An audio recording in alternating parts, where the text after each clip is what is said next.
Kan tidak mungkin kejadian ini terjadi begitu saja. Saya memikirkannya bahwa saat ini saya akan memberikan kajian. Kemudian saya mengungkapkan kepada semesta, saya ingin berbagi rahasia semesta yang saya rasakan. Semoga para sahabat yang lain bisa merasakan rahasia ini. Dan saya merasa bahagia, penuh sukacita. Saya merasa bersyukur hari ini bisa mengungkapkan rasa ini kepada para sahabat. Dan saya merasa saya ada.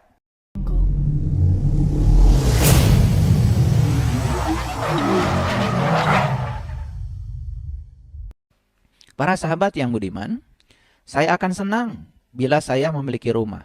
Rumahnya belum ada. Berarti saat kita berbicara seperti itu, kondisi kita tidak senang. Nah, ketika kondisi kita tidak senang, berarti perasaan kita sedang negatif. Perasaan kita sedang mengungkapkan perasaan yang negatif.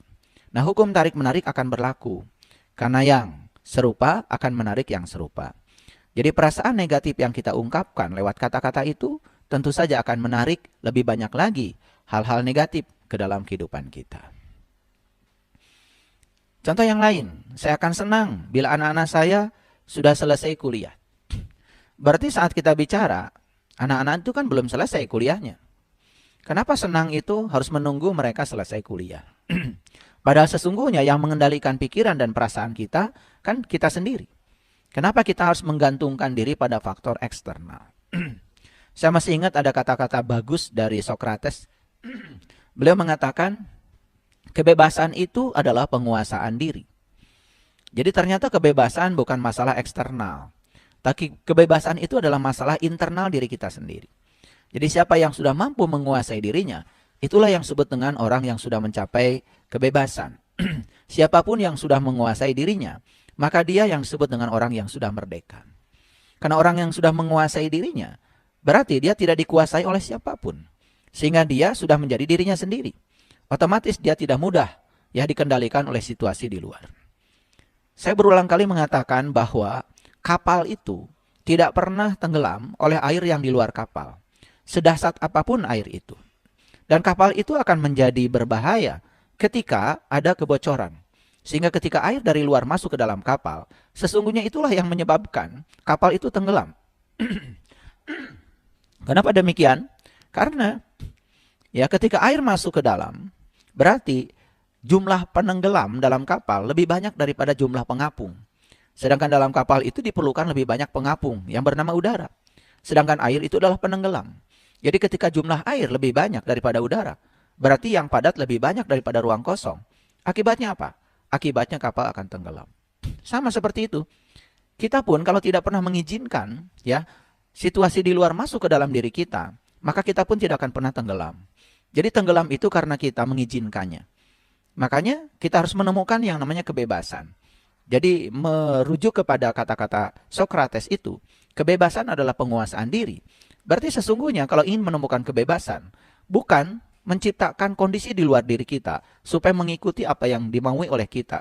Tetapi kita menciptakan kondisi internal kita agar kita menjadi diri kita sendiri. Para sahabat, kita pun sering mengatakan, saya akan senang bila saya dapat bepergian. Berarti kan bepergiannya belum. Saya akan senang bila punya uang lebih banyak. Berarti saat kita bicara, uang kita belum banyak. Saya akan senang bila usaha saya sukses. Berarti usaha itu belum sukses. Kita tidak akan pernah mendapatkan semua itu. Karena apa? Karena ini ya berlawan dengan hukum tarik-menarik. Sedangkan hukum tarik-menarik itu ya like attracts like. Yang serupa menarik yang serupa. Ketika kita saat ini tidak senang, maka kita akan menarik lebih banyak lagi hal-hal yang tidak kita inginkan datang ke dalam kehidupan kita. Oleh karena itu, ya kita harus mengubah perasaan kita. Jadi walaupun ya rumah kita belum bagus, ya ciptakan aja kesenangan. Karena senang itu di dalam, bukan di luar.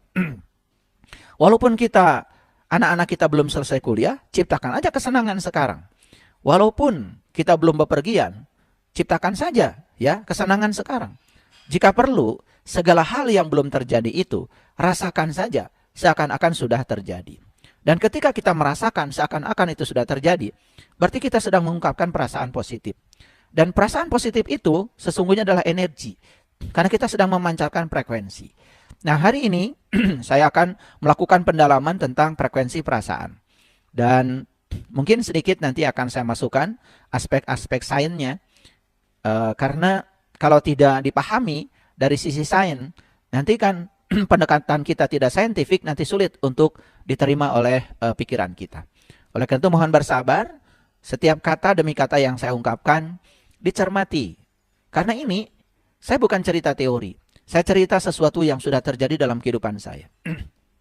Saya cerita sesuatu yang sudah saya uji berulang kali. Bahkan itu sudah dipraktekkan. Mungkin nanti saya akan memberikan contoh-contoh sederhana yang sudah saya alami, ya. Saya sering mengalami beberapa kejadian yang sederhana saja. Misalnya ya, saya pergi ke restoran, kemudian saya memesan makanan. Dan ternyata makanan yang saya pesan itu tidak seperti yang saya mau. Kemudian saat itu di dalam diri saya sedikit saja ada protes. Ya, makanan itu tidak enak. Ya, berarti saya sedang mengungkapkan perasaan negatif. Nah, ternyata ya, kalau saya tidak bisa mengubah perasaan saya itu, maka saya akan selalu mengalami hal yang sama. Jadi saya pergi lagi ke restoran yang lain, saya mendapati kejadian yang sama. Dan ini ya, kalau kita pelajari, sebetulnya tidak ada yang kebetulan. Dan ini terjadi karena apa? Karena perasaan saya belum saya ubah.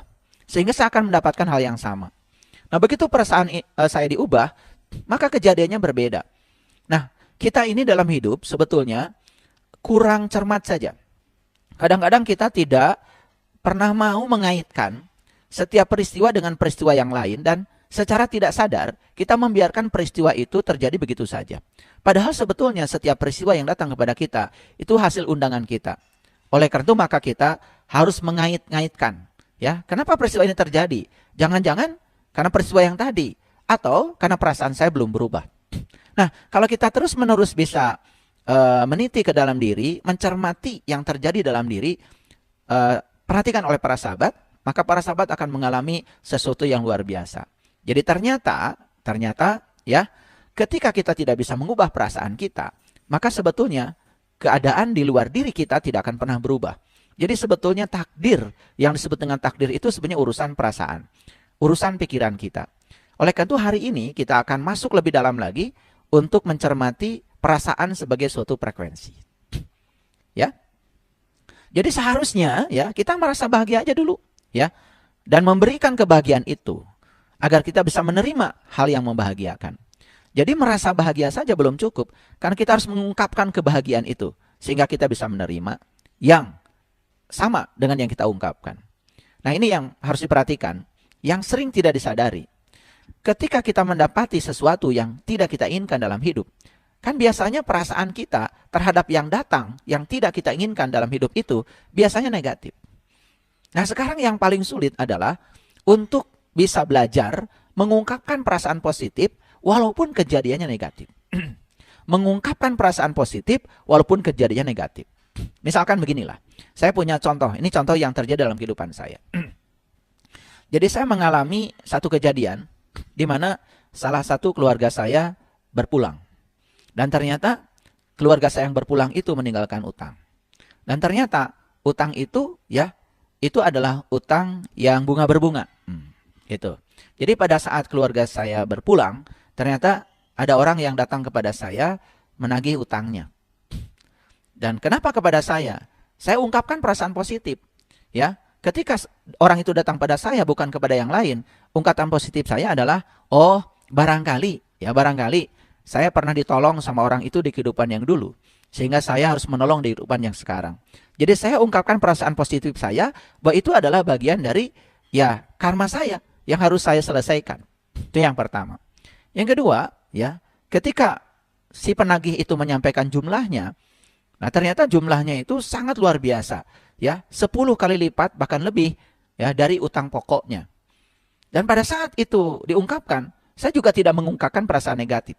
Saya cuma mengatakan, sudah, saya akui sebagai utang saya dan tolong dihentikan, ya, jangan ditambah lagi. Dan selanjutnya saya katakan, doakan aja saya memiliki uang sebanyak itu. Dan saya tidak mengatakan uang dari mana, saya tidak marah.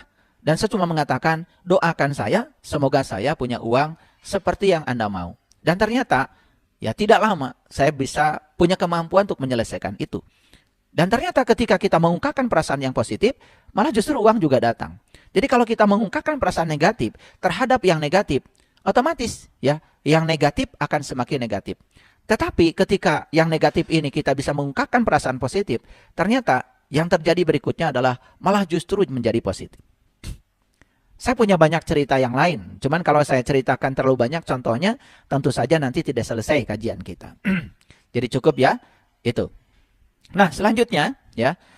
Jadi rumusnya sederhana ya. Seharusnya kita merasakan bahagia dulu dan memberikan kebahagiaan itu. Artinya kita mengungkapkan kebahagiaan itu.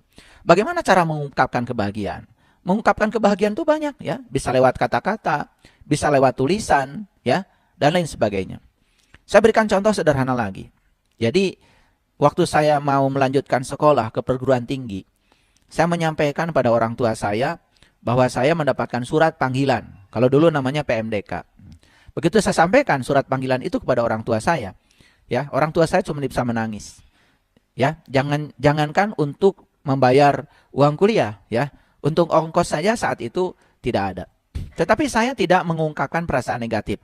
Saya cuma punya keyakinan saya pasti akan sekolah. Saya pasti akan kuliah. Saya pasti bisa mengubah nasib saya. Dan ternyata luar biasa. Ya saya pergi saja. Bahkan saya pergi ke kota naik truk. Dan ketika saya sudah pergi ke kota naik truk, di kota juga tidak ada saudara, tidak ada siapa-siapa. Ya sudah, saya menawarkan diri supaya saya bisa tinggal di siapapun ya. Yang penting saya bisa berteduh aja dulu. Dan ternyata ya, dengan seperti itu, karena saya tidak pernah mengungkapkan perasaan negatif, bahkan ketika saya harus bekerja, saya juga tidak mengeluh dan tidak mengungkapkan perasaan negatif. Saya terus ungkapkan perasaan positif dengan rasa syukur yang dalam. Dan ternyata saya bisa menyelesaikan kuliah. Ajaib sekali kan, saya bisa menyelesaikan kuliah, padahal orang tua saya sendiri, mohon maaf, ya tidak memiliki kemampuan untuk itu. Bahkan selama saya melakukan kuliah, saya tidak pernah mengirim surat, waktu itu surat ya, belum ada WA, belum ada HP, saya tidak pernah mengirim surat tentang keadaan saya. Apalagi menceritakan hal yang negatif yang saya rasakan. Jadi saya selalu, kalaupun mengirim surat, saya menyampaikan hal yang menenangkan buat ayah ibu saya. Karena kalau saya mengirim surat, kemudian isinya adalah hal yang menyedihkan, berarti saya sudah mengubah perasaan ayah ibu saya menjadi negatif. Bukankah itu sebetulnya akan membuat keadaan saya semakin negatif? Nah, hal yang semacam ini yang dalam hidup kita tidak pernah direnungkan. Kita menganggap setiap peristiwa itu terjadi begitu saja. Padahal sebetulnya tidak ada dalam hidup ini peristiwa yang terjadi secara kebetulan. Karena semua peristiwa itu adalah hasil undangan kita. Kita sendiri yang telah menariknya. Gitu. Ya. Nah, jadi sebetulnya para sahabat ya, daripada kita mengatakan, saya akan bahagia kalau teman-teman saya datang. Lebih bagus bahagia aja dulu. Karena kalau kita bahagia, pasti teman akan datang.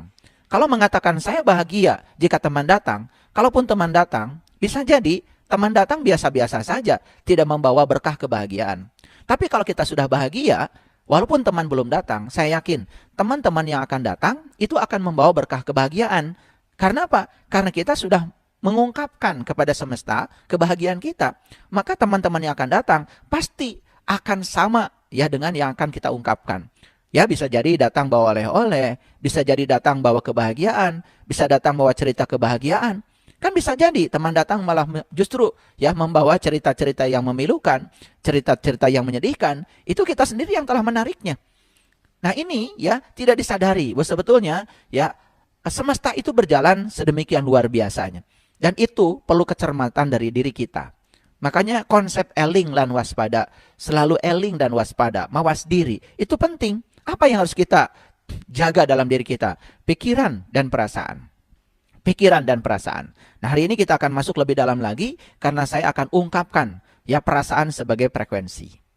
Baik ya para sahabatku. Jadi di pertemuan yang terakhir saya sudah menyampaikan sebuah rumus sederhana. Jadi rumusnya apa? Merasa, mengungkapkan, dan menerima. Kalau kita sudah merasa bahagia, lalu kita bisa mengungkapkan rasa itu ya kepada semesta, maka kita akan menerima sebagaimana yang kita ungkapkan. Jadi ya, hukum tarik-menarik di semesta ini tidak pernah gagal memberikan yang kita ungkapkan. Dan semua yang datang kepada kita tergantung yang kita ungkapkan. Itu barangkali rangkuman dari kajian kita yang terakhir ya. Jadi sekali lagi saya memberikan polanya ya. kita harus terlebih dahulu mengungkapkan perasaan baik. Kita harus terlebih dahulu merasa bahagia. Kemudian kita harus memancarkan kebahagiaan itu. Maka ketika kita memancarkan kebahagiaan itu, ya kita akan mendapatkan hal-hal yang membahagiakan. Ya, apapun yang ingin kita dapatkan dalam hidup, harus kita berikan dulu. Harus kita ungkapkan dulu. Ya sama seperti sekarang, ya. Kejadian sekarang ini, saya memberikan kajian, tidak akan terjadi kalau saya tidak mengungkapkannya. Tidak akan terjadi realitas ini kalau saya tidak memikirkannya. Kan tidak mungkin kejadian ini terjadi begitu saja. Saya memikirkannya bahwa saat ini saya akan memberikan kajian. Kemudian saya mengungkapkan kepada semesta, saya ingin berbagi rahasia semesta yang saya rasakan. Semoga para sahabat yang lain bisa merasakan rahasia ini. Dan saya merasa bahagia, penuh sukacita. Saya merasa bersyukur hari ini bisa mengungkapkan rasa ini kepada para sahabat. Dan saya merasa saya ada. Dan benar-benar ada. Dan saya ingin agar kehidupan saya lebih bermakna bagi banyak orang. Saya ingin berkontribusi membangun kesadaran kolektif bagi semesta ini. Jadi kesadaran yang saya capai secara individu ini, saya bagikan supaya semesta ini dihuni oleh orang-orang yang memiliki kesadaran tinggi, sehingga terbangun kesadaran kolektif yang lebih tinggi. Bukankah sebetulnya kita berkontribusi terhadap semesta? Itulah yang dikatakan oleh leluhur kita, para nabi, para rasul. Mereka mengatakan sebaik-baiknya manusia adalah yang bermanfaat bagi manusia yang lain. Bagaimana kita bisa bermanfaat? Kalau menggunakan konsep leluhur kami di tanah Priangan ini, bermanfaat itu indikatornya ada 6. 1, nulung kanu butuh. 2, nalang kanu susah. 3, ya, nyaangan kanu poeken. 4, ngahudangkeun kanu sare. 5, nempak kanu poho. 6, ya, nganter kanu keeng. Nulung kanu butuh. Berarti kita harus menjadi seseorang yang profesional, memiliki sebuah keahlian agar kita memiliki peran dalam kehidupan ini. Terserah peran kita apa. Nalang kanu susah. Setelah kita bisa menolong banyak orang secara profesional, kan kita dapat berkah. Berkah yang kita dapat bukan untuk diri sendiri, tapi untuk dibagikan pada banyak orang. Terjadilah di situ nalang kanu susah. Menolong orang yang susah. Apa cukup? Tidak cukup. Kita harus bisa menerangi orang yang kegelapan. Selanjutnya kita harus bisa membangunkan orang yang tertidur. Bukan tertidur yang dimaksud adalah tertidur secara fisik. Tetapi yang dimaksud adalah orang-orang yang dalam kehidupannya ini kehilangan kesadarannya. Kemudian yang kelima, nepakanu poho. Ya, kita bisa mengingatkan orang yang lupa jati dirinya, lupa asal usul dirinya, lupa dari mana dia datang, lupa apa tugas dia di sini, lupa untuk pulang kemana. Dan selanjutnya adalah nganter kanu keeng, membebaskan orang-orang yang selalu dihantui oleh rasa takut. Dan kapan orang itu memiliki rasa takut? Ketika dia mengizinkan dirinya dibawa oleh pikirannya ke masa depan. Ketika dia sedang dikendalikan oleh pikirannya. Ketika dia sedang menjadi diri palsu. Kapan seseorang itu sedih? Ketika dia sedang mengizinkan dirinya dibawa ke masa lalu. Ketika dia mengizinkan dibawa oleh pikirannya ke masa lalu, pasti akan selalu sedih. Dan hati-hati ya, rasa cemas, rasa khawatir, rasa sedih akan menarik yang serupa. Makanya, mohon maaf ya, nasibnya ya seperti itu, tidak pernah berubah, tetapi mereka tidak menyadarinya. Lalu menumpahkan semuanya itu kepada Tuhan. Jadi seakan-akan Tuhan itu semena-mena terhadap kita. Tuhan ya mentakdirkan kita menjadi sakit, miskin, dan sebagainya. Sementara Tuhan sendiri mengatakan bahwa sesungguhnya beliau itu hanyalah Rob. Rob itu adalah keberadaan. Rob itu kehadiran. Tuhan itu hanya merespon apa yang kita ungkapkan kepada Tuhan. Jadi kalau kita mengungkapkan terus perasaan negatif, ya tentu saja ya hukum tarik-menarik akan berlaku. Maka semesta pun akan memberikan hal-hal yang negatif kepada kita. Ya, itu barangkali para sahabat ulangan dari kajian yang sebelumnya. Saya berikan sedikit tekanan supaya dengan demikian para sahabat bisa memahami. Jadi kuncinya sederhana ya. Mulai sekarang terhadap kejadian apapun jangan mengungkapkan perasaan negatif.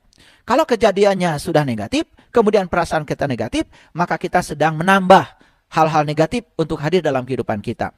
Itu yang tidak pernah disadari. Jadi kalau kita dapat tagihan, tapi ungkapan kita terhadap tagihan itu negatif, merasa kerampokan, atau merasa terbebani, merasa berat, berarti kita sudah menambah yang negatif. Maka kita akan kesulitan untuk membayar tagihan. Coba ya, ketika kita ditagih, misalnya tagihan listrik oleh PLN, ungkapkan perasaan positif. Ya, wah kalau saya bisa membayar ke PLN, berarti saya memajukan PLN dong. Kalau saya bisa memajukan PLN, berarti saya ikut berkontribusi membangun negara ini. Sehingga akan lebih banyak lagi orang-orang yang bisa diterangi, ya, dialiri listrik oleh PLN. Saya berarti ikut berkontribusi membangun perusahaan ini lebih maju. Jadi kita tidak merasa ditagih, kita tidak merasa negatif. Nah, kebanyakan orang ketika ditagih malah justru mengungkapkan perasaan negatif. Contoh lain misalnya, kita punya cicilan sepeda motor, cicilan mobil, kemudian ada tagihan.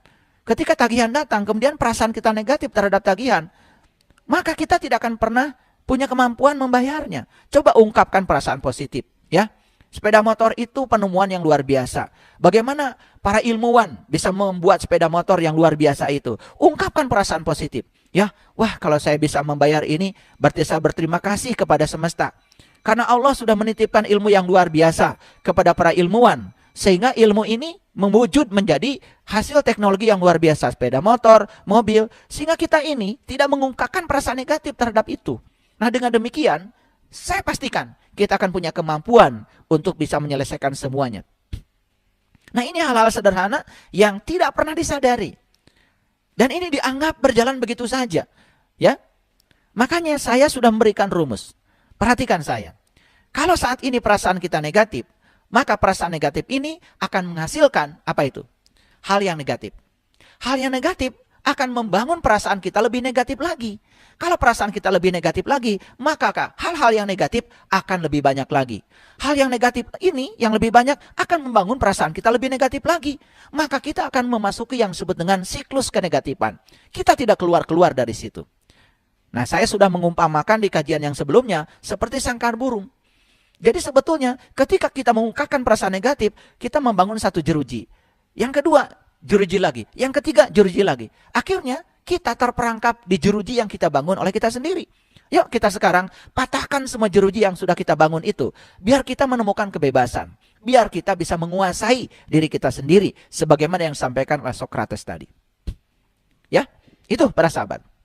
Nah, bila kita telah sukses merasakannya, maka kita akan bisa menerimanya. Nah, oleh karena itu maka seberapa besar yang akan kita terima tergantung seberapa besar volume perasaan kita. Baik positif maupun negatif. Yang berbahaya ketika pikiran negatif, perasaan kita negatif, kemudian emosi kita memberikan tambahan pada perasaan negatif, volume negatif kita membesar. Yang akan kita terima dalam hidup tentu saja hal negatif sebesar volume yang kita ungkapkan lewat perasaan kita. Begitu juga untuk yang positif. Jadi kalau kita ingin menerima yang positif lebih banyak dalam hidup, berarti tugas kita saat ini adalah membesarkan volume yang positif itu ya sebesar-besarnya. Semakin tinggi perasaan positif yang kita ungkapkan, semakin banyak hal-hal positif yang akan datang ke dalam kehidupan kita. Sesederhana itu para sahabat. Ya. Nah, ternyata segala sesuatu di alam semesta ini bersifat magnetis.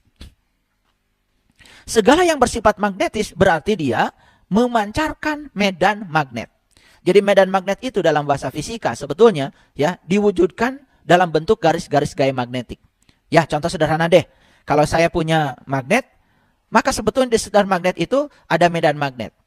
Apa yang disebut dengan medan magnet? Ya lihat aja, letakkan aja paku. Kalau paku itu ada dalam medan magnet, maka paku akan tertarik oleh magnet. Tapi kalau paku itu jauh dari medan magnet, tidak berada dalam medan magnet itu, maka paku tidak tertarik ke dalam magnet. Oleh karena itu, maka kalau segala sesuatu di semesta ini bersifat magnetis, berarti sesungguhnya setiap ada magnet, ada sumber magnet, di sekitarnya ada garis-garis gaya magnet, maka di sekitarnya ada frekuensi magnetis. Nah sekarang kalau kita jelaskan secara sains, ternyata ada orang fisika namanya Maxwell. Maxwell itu terkenal sekali dengan hukum-hukum Maxwell. Ya kita sekarang ya sedang menikmati sebenarnya temuan dari Maxwell itu. Kita bisa berkomunikasi lewat Zoom, kita berkomunikasi lewat WA, kita bisa berkomunikasi lewat HP. Kan semua itu yang menghubungkan kita adalah medan elektromagnetik. Nah, apa yang dikatakan oleh Maxwell? Maxwell mengatakan begini, ya, ketika benda bermuatan listrik dipercepat, maka benda yang bermuatan listrik itu akan meradiasikan medan magnet. Nah, ini temuan sains. Nah, sekarang kita sadari, seperti tubuh saya. Tubuh saya tersusun oleh sel. Unit terkecilnya sel. Tapi di dalam sel ada yang lebih lagi. Apa? Molekul. Dalam molekul ada yang lebih kecil lagi. Apa itu? Atom. Dalam atom ada yang lebih kecil lagi. Namanya elektron. Dalam atom ada yang namanya inti atom. Dan ternyata ya orang-orang fisika mengatakan ya, memodelkan atom.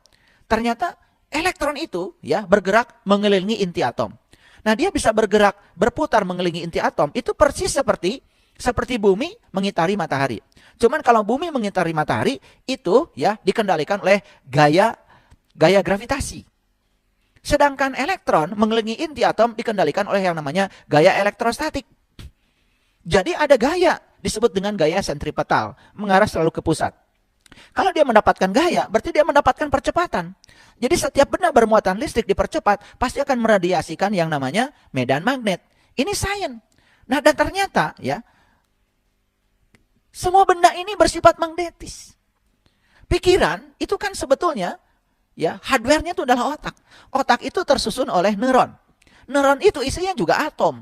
Atom isinya juga elektron. Elektron mengelilingi inti, berarti dia mendapatkan gaya elektrostatik. Maka dia akan meradiasikan medan magnet. Jadi semakin jelas ya para sahabat, bahwa pikiran dan perasaan itu sebetulnya semacam pemancar. Nah, apa yang dipancarkan itu frekuensi. Kalau dia memancarkan frekuensi, frekuensi ini akan menggetarkan semua benda yang ada di sekitarnya. Nah, ketika terjadi resonansi, kalau frekuensinya positif, benda yang akan datang kepada kita yang positif. Kalau frekuensi kita negatif, benda yang akan datang kepada kita yang negatif. Jadi, sekarang kita punya sebuah pilihan. Mau yang datang dalam kehidupan negatif, atau yang mau datang kepada kita positif, tergantung. Kita mau memancarkan frekuensi yang mana. Kalau pikiran dan perasaan kita selalu memancarkan frekuensi yang positif, otomatis tidak mungkin yang datang ke dalam kehidupan kita, itu yang negatif. Pasti selalu hal-hal yang positif. Nah, ini saya jelaskan secara saintifik supaya semuanya memahami. Ya, memahami. Jadi sebetulnya ya, keadaan kehidupan kita, yang sering disebut dengan takdir. Pencipta takdir itu diri kita sendiri. Maka Allah bilang dalam Al-Quran, aku tidak akan bisa mengubah nasib kamu kalau kamu tidak mengubahnya. Nah, bagaimana cara mengubah nasib? Kerja keras? Tentu saja tidak. Cara mengubah nasib sebetulnya ya, itu kerja cerdas, kerja ikhlas. Dan untuk kerja cerdas, kerja ikhlas, berarti kita harus memahami bagaimana mekanisme kehidupan ini terjadi. Kalau kita tidak memahami mekanisme kehidupan terjadi, bagaimana realitas itu bisa terjadi? Dan di kajian sebelumnya saya sudah menjelaskan, realitas itu terjadi karena perpaduan dua tataran. Satu tataran materi, yang kedua adalah tataran energi. Itu yang membangun realitas. Materi pun terbuat dari energi. Energi adalah frekuensi, energi adalah vibrasi. Berarti materi juga sebetulnya adalah energi. Berarti frekuensi, berarti vibrasi. Makanya masuk akal kalau setiap benda di semesta ini bersifat magnetis. Ya. Nah, berapa besar kekuatan dari magnet itu? Tergantung. Makanya kalau di laboratorium, saya mengajarkan kepada mahasiswa, ada yang namanya ferromagnetik. Itu kekuatan menariknya besar. Ada yang namanya paramagnetik. Kekuatan menariknya lemah. Ada yang namanya diamagnetik. Ya, itu lebih lemah lagi. Jadi tergantung seberapa besar kita mau menjadikan diri kita sebagai kekuatan. Makanya yang namanya cinta itu adalah kekuatan positif. Kalau kita bisa memancarkan kekuatan positif, maka semakin besar kekuatan positif itu. Apalagi kekuatan positif itu sudah dimasukkan ke dalam pikiran dan perasaan, itu yang akan menarik semua hal yang positif dalam hidup. Jadi mari kita jujur pada diri kita sendiri. Ya, sebetulnya semua hal dalam hidup ini, kita sendiri yang telah menariknya. Ini bukan kesewenang-wenangan Allah. Allah itu hanya merespon apa yang kita mau. Maka dalam hadis qudsi Allah mengatakan, aku sih bergantung sangkaan kamu. Sangkaan itu adanya di mana? Di pikiran dan perasaan. Jadi Allah bergantung perasaan kita. Allah hanya merespon apa yang kita mau. Makanya Allah sudah memberikan pilihan yang luar biasa. Semua tergantung kepada kita sendiri. Nah, disinilah kebebasan untuk memilih. Ya, mari kita pahami bahwa semua kesulitan kita bukan dari Allah. Tetapi semua kesenangan kita jelas dari Dia, karena Dia adalah kekuatan positif. Oleh karena itu maka cuma dua dalam hidup. Mau menghadirkan Allah atau tidak menghadirkan Allah. Begitu kita selalu menghadirkan Allah, berarti kekuatan positif yang hadir. Cinta yang hadir. Begitu tidak menghadirkan Allah, maka kita akan mengalami ketiadaan cinta. Kekuatan negatif, ya, itu yang akan menguasai kita. Itu ya, para sahabat. Ya, oke. Jadi segala sesuatu di alam semesta ini bersifat magnetis. Dan memiliki frekuensi magnetis. Udah jelas ya? Oke. Nah, kalau begitu, perasaan dan pikiran pun memiliki frekuensi magnetis. Nah, kalau perasaan dan pikiran memiliki frekuensi magnetis, berarti perasaan dan pikiran ini semacam pemancar yang terus memancarkan frekuensi. Nah, sekarang tergantung kita mau siaran apa. Mau siaran cinta, mau siaran kebencian, mau siaran kearifan, mau siaran kebijaksanaan, mau jadi pencerah, atau kita justru menebarkan kegelapan. Terserah, itu pilihan kita. Dan siapapun yang menebarkan cahaya, maka dia akan mendapatkan cahaya. Dan siapapun yang menebarkan kegelapan, ya pasti akan menemukan kegelapan yang sama. Dan alam semesta itu tidak pernah salah. Kenapa? Karena semesta ini maha adil. Ya, oke.